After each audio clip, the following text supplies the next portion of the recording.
আমার জন্য এত বড় একটা রিস্ক নিয়েছে, এই জন্য আমি কান্দিছি।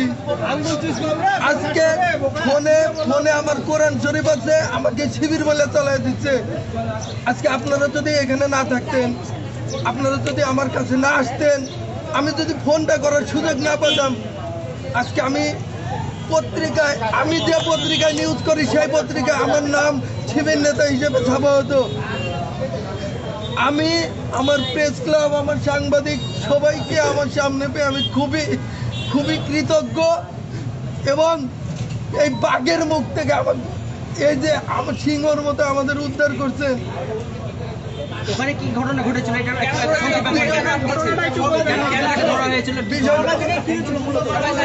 বিষয়টা হলো, সকালে আমি যাই, সকালে কোর্টে ঢুকি, প্রতিদিন নিয়ম যে আমি কোর্টে ঢুকবো, কোথায় কোথায় রায় আছে আমি খুঁজে দেখবো, কোথায় হাজির আছে।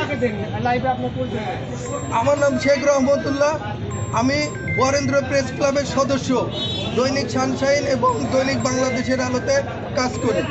নিয়মিত প্রতিদিন কোর্টে আমার কাজ থাকে।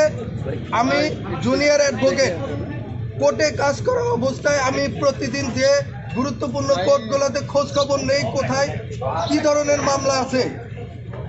আমি আজকে যে শুনি মহানগরে জামাত নেতাদের মামলা আছে, আমি এখান থেকে আমি আশঙ্কা করি যে কোনো আটক হবে, অনেকগুলো পুলিশ তো ওদের হাজিরা শেষে অনেকগুলোকে ধাপাধাপ ধরছে।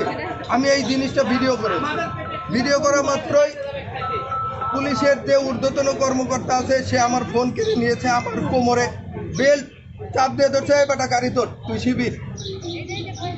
আমি বারবার বলেছি স্যার আমি সাংবাদিক,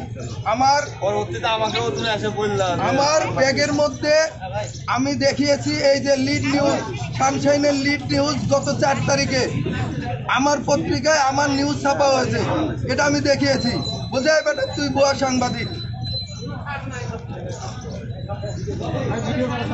ঢাকার ডাকে আমার নিউজ আসছে, বাংলাদেশের আলোতে নিউজ আসছে। আমি প্রত্যেকটা পত্রিকা আমার কাছে সংরক্ষণ করে রাখি। সে এত কিছু দেখানোর পরও সে আমাকে ছাড়ে নাই। শেষমেশ আমাকে শিবির নেতা বলে জামাতের নেতাদের সাথে আমার কাস্টরি করেছে।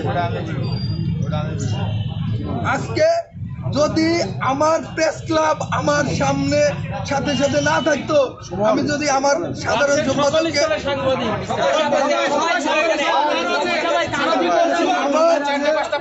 আমার যত সাংবাদিক ভাইরা আমাকে সেভ করার জন্য আসছে,